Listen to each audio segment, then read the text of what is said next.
Hello, all. This is Ann Y, and you're listening to the Bible reading series we're watching. And today we'll be at Genesis 14 here. Let me close up the interlinear. And we will start off with the Lord's Prayer. So, Matthew 6:9 through 13, King James Version. After this manner, therefore, pray ye, Our Father which art in heaven, hallowed be thy name. Thy kingdom come, thy will be done in earth, as it is in heaven.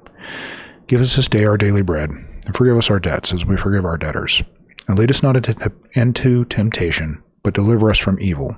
For thine is the kingdom, and the power, and the glory, forever. Amen.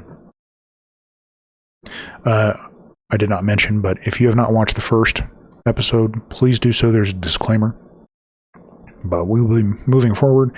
Genesis 14, King James, War of the Kings. And it came to pass in the days of Amraphel, king of Shinar, Arioch, king of Elasar, Chedorlaomer, king of Elam, and Tidal, king of nations, that these made war with Bera, king of Sodom, and with Birsha, king of Gomorrah, Shinab, king of Admah, and Shemeber, king of Zeboim, and the king of Bela, which is Zoar. All these were joined together in a vale of Siddim, which is the Salt Sea. 12 years they served Chedorlaomer. In the 13th year they rebelled.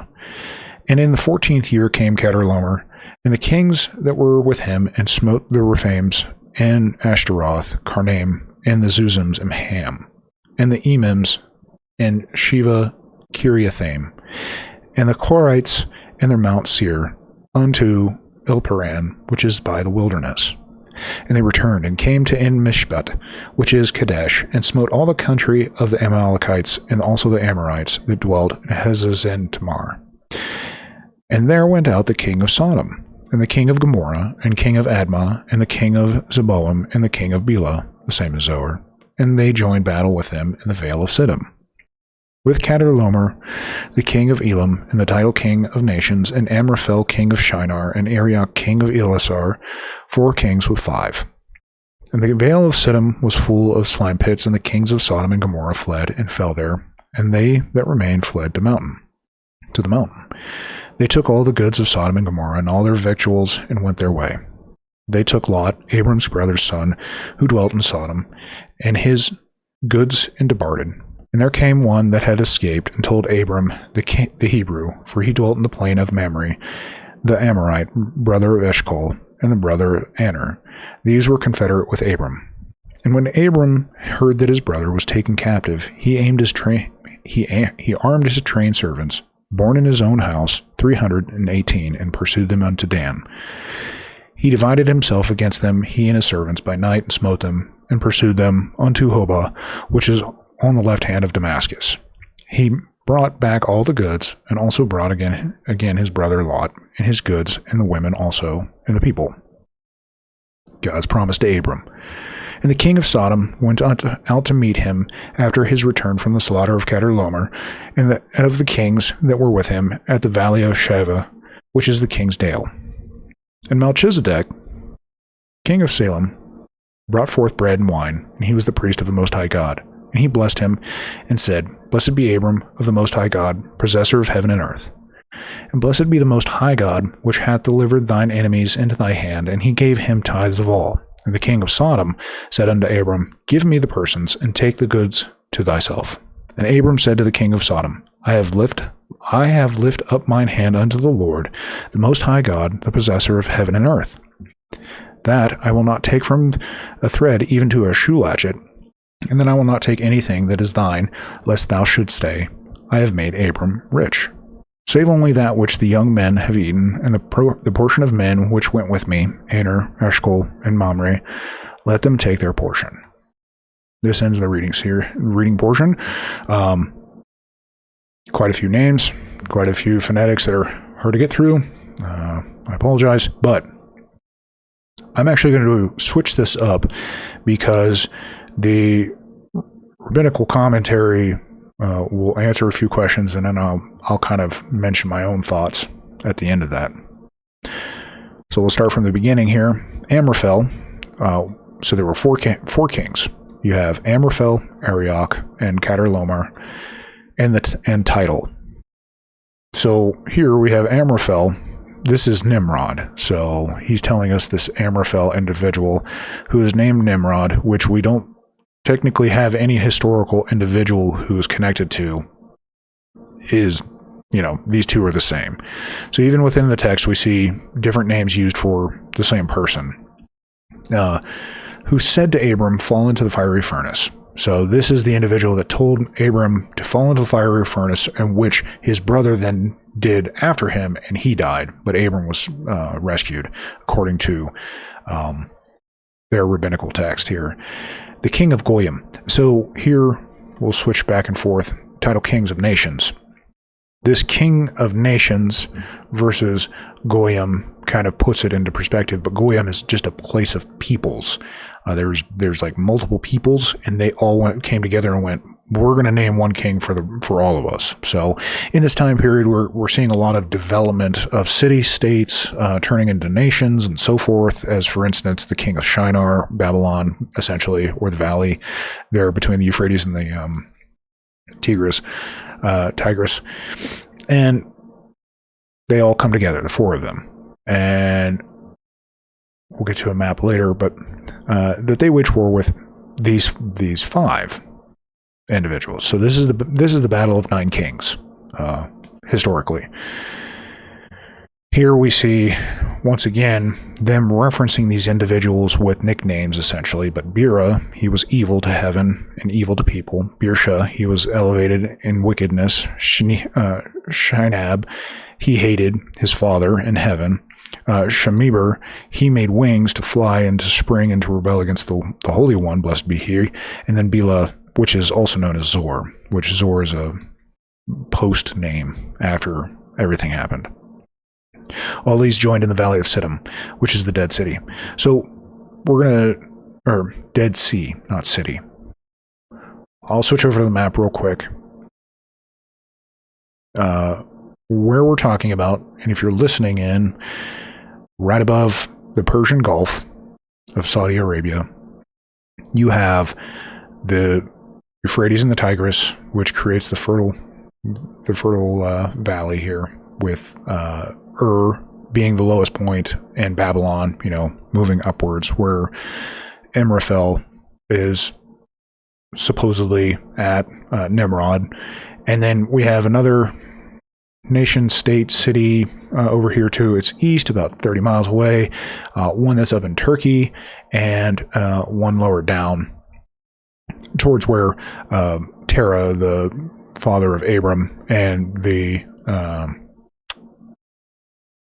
grandfather of Lot is. But those combined, the four of them combined, and come down into where modern day Israel and Jordan is, and below the Dead Sea.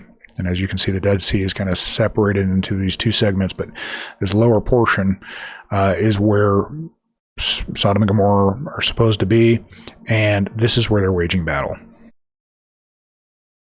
I'll get back to this here. All these joined in the Valley of Siddim, which Siddim is not a technical place. It's just like a place of salt and dirt. And it had many pits. But this was for 12 years they served this king, Chedorlaomer. He was kind of the head, as they will say here. And in the 14th year, so this is 2 years past, of the rebellion, Chedorlaomer came. Since the matter concerned him, he bore the heavier burden. So he was, like I said, kind of the head of this whole thing. And the kings, the three others. And the Zuzim. The Zuzim is kind of just an unknown people. And then we see these Korites in their mountain. This isn't a particular, like, a nation name. Just like Plain of Paran is not a particular name, it's just a place, a type of people, like people who live in the caves.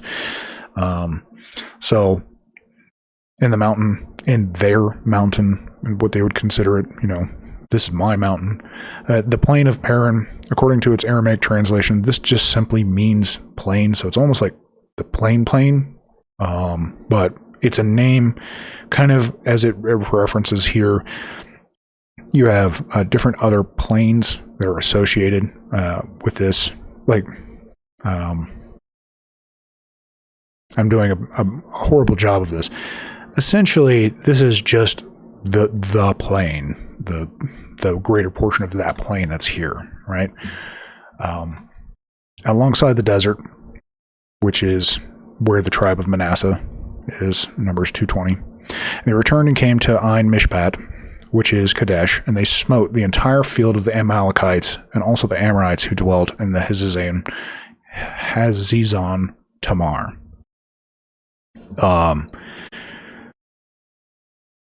Ein Mishpat, which is Kadesh, the fountain of judgment. So this area, because of the future, remember, it is most likely Moses that wrote Genesis.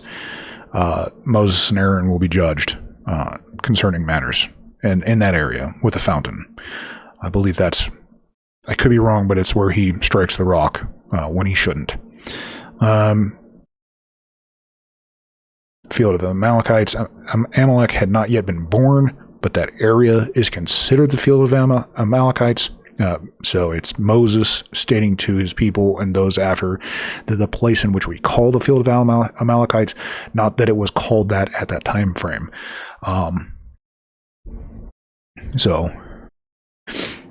And then moving forward, we have 4 kings against the 5. Nevertheless, the few were victorious. So we see, the 5, who arguably have more people because they have 5, and you have 4, but the 4 beat the 5, and then later we see 1, technically kind of 3, 4-ish, but 1 technically because it's Abram, go up and conquer this, but we'll hear why. Now, the Valley of Siddim was composed of many clay pits, so this is different than the King James, and the Valley of Siddim was full of slime pits. So not far off, just a different way of describing it with a different word, but clay pits. The king of Sodom and Gomorrah fled, and they fell there, and the survivors fled to a mountain. So assumably a mountain that is referring to my mountain, the Korites, right? They're up there in their own mountain, living there, and so that we have all these kings like fleeting into their mountain. And they took Lot and his possessions, and the son of Abram's brother, and they departed, and he was living in Sodom. What brought this about to him that he was taken captive? His living in Sodom. So because he chose to live there, this happened to him.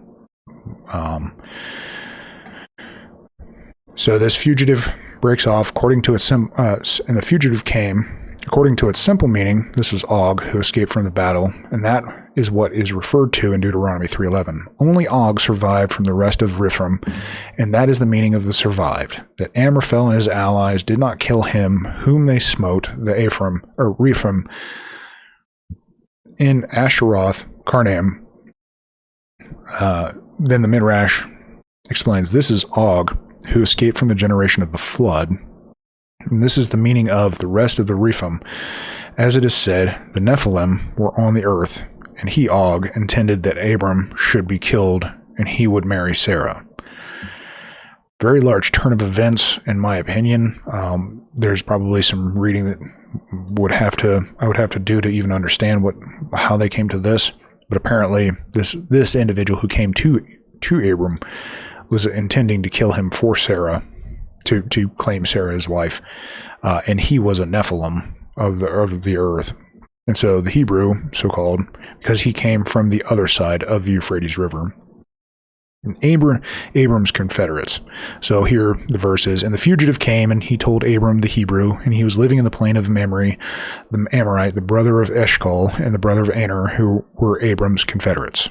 So here it's going to just basically say the masters of Abram's confederates or covenant.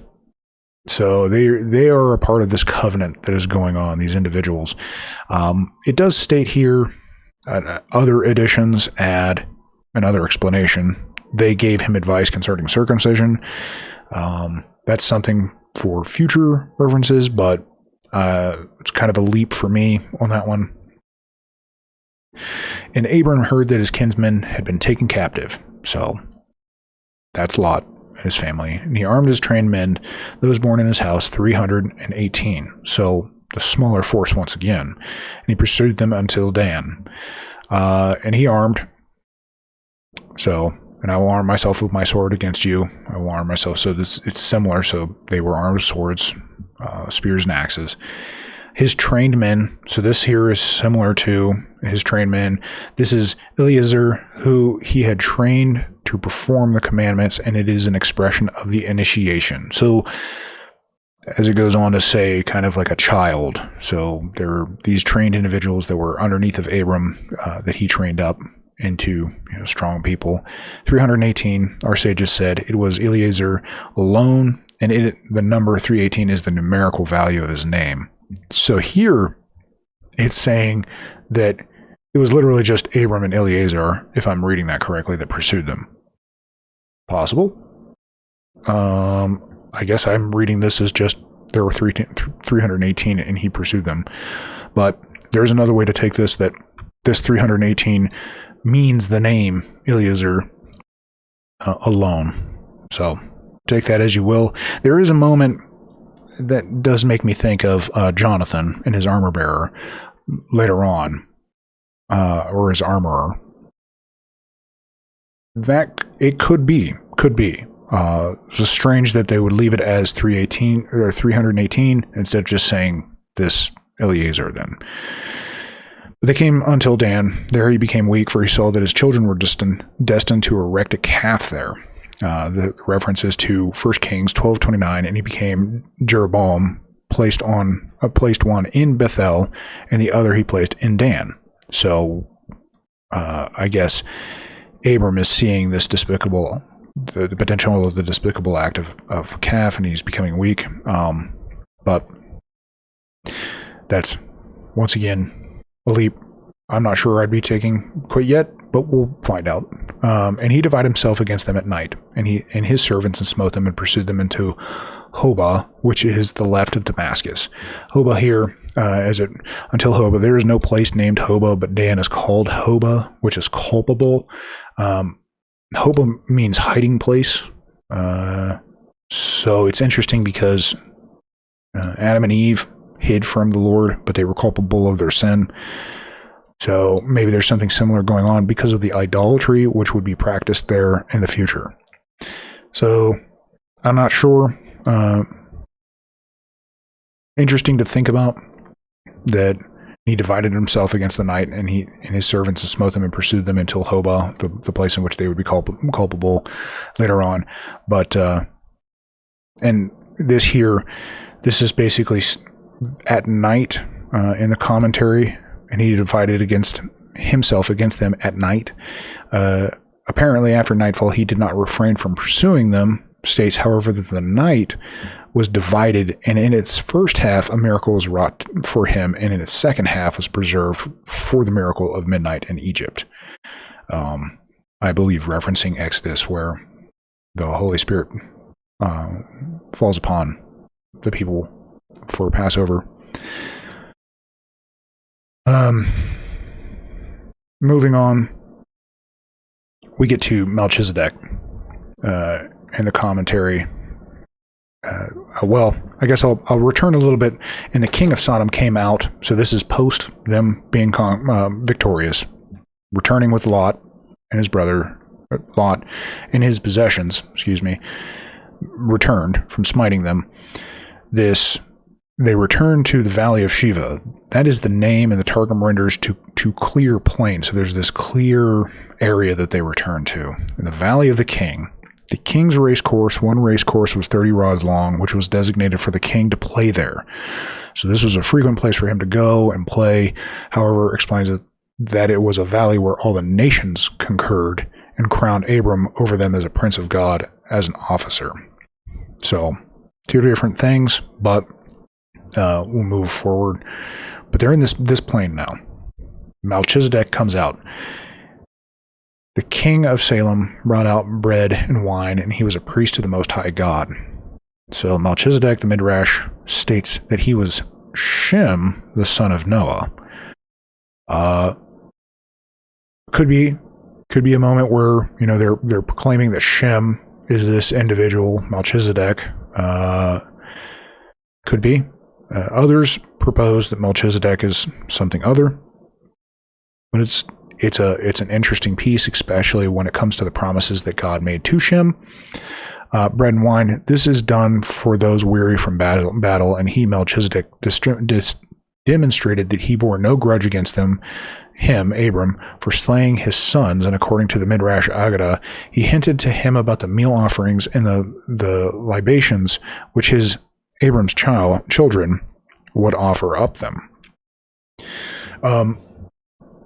This is so it provides a little bit culturally provides a little bit different of a perspective on this, that if Melchizedek is Shem, that he has already forgiven him for basically killing his kids. If you think about it that way, like the generations, Shem has begot many children, and those children have begot people. Well, where were they? They were in that land that they came from, and now Abram has killed them, and he's forgiving Abram by bringing bread and wine as an offering to him, and saying he's bearing no grudge. This is definitely one way to look at it. Interesting, because 18, we look at the interlinear Melchizedek here, or Melchizedek. My king is Sedek, the king of Salem and priest of the Most High God, to whom Abram paid tithe after the battle he fought to free Lot. The order of Melchizedek, the order of the priesthood to which Christ belongs.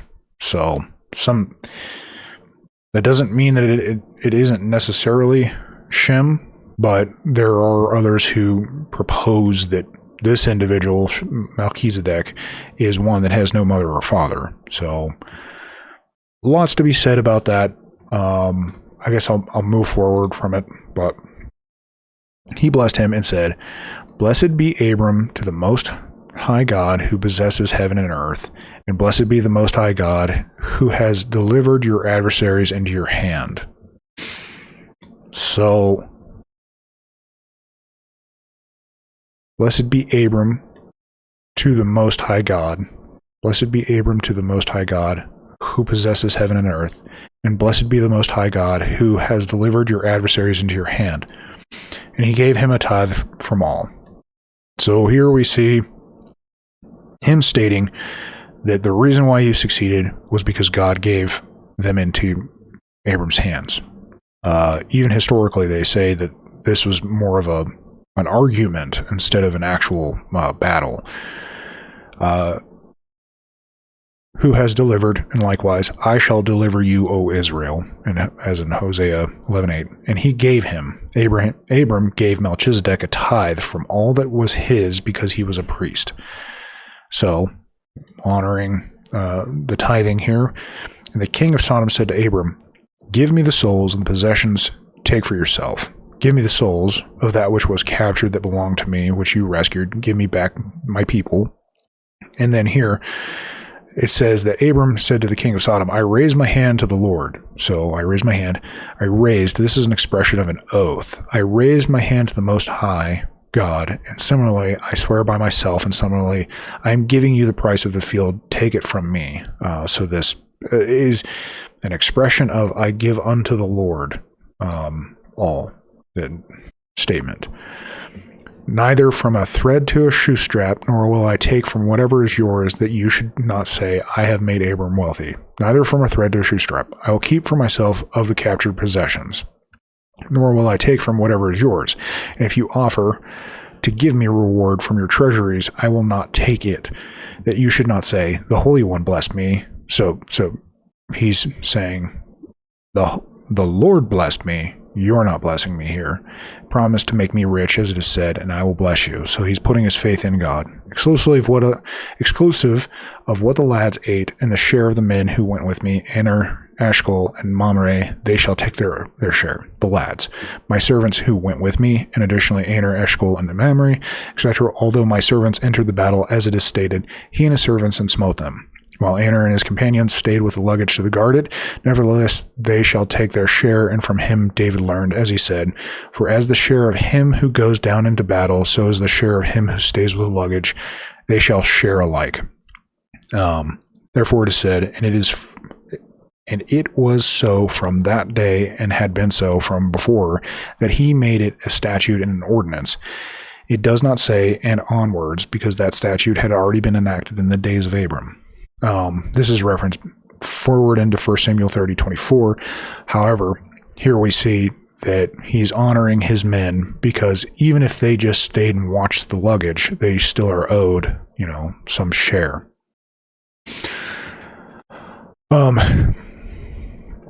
There's a lot to take in from this text. I personally spent quite a bit of time researching Amraphel and who this person was. And then I realized that this is a deep chasm of unknowns. For instance, who this individual is debated. And even though this says it's Nimrod, we're still not even sure who that is. Apparently some people consider Amraphel Hammurabi.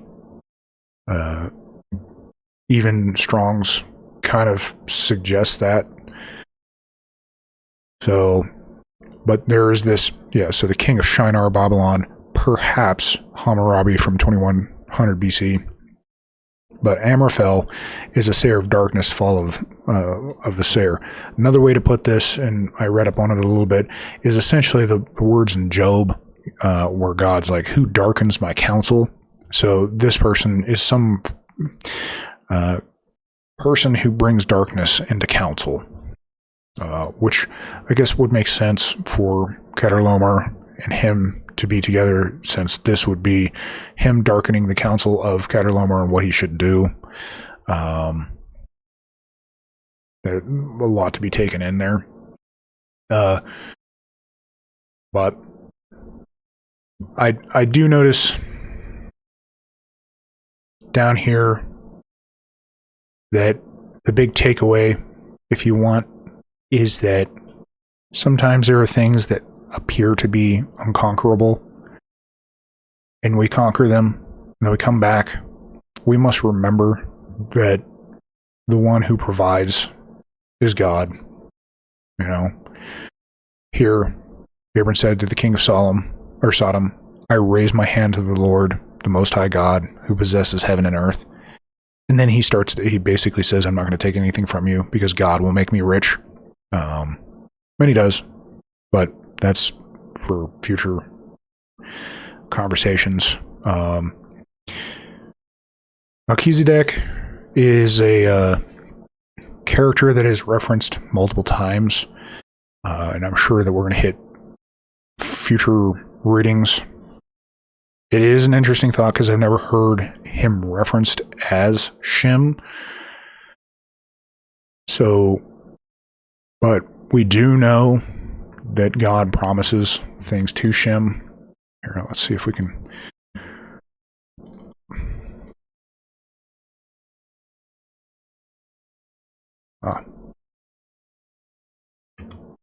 Actually, because I think it's a little earlier. It's when Noah curses his son Ham. Here it is. And Shem and Japheth took a garment. This was back when Noah was naked after drinking too much. And he said, cursed be Canaan, a servant of servants, shall he be unto his brethren, which is the area in which, we're talking about now, the land of Canaan. And he said, blessed be the Lord God of Shem, and Canaan shall be his servant. And God shall enlarge Japheth, and he shall dwell in the tents of Shem, and Canaan shall be his servants. So here we see, blessed be the Lord God of Shem. So I could see some connection there, I guess. Remembering that blessing that Noah, gave to his son for what they did. So interesting thought. But hopefully this has blessed you. And I know it does me. I know I keep on saying that, but I'm thankful that I started doing this. I know that I'm going to get some things wrong, but I got to journey forth into what I think God is leading me to do. So I truly hope that it blesses you, and I hope to see you next time in Genesis chapter 15 as we make our way through the Bible. God bless.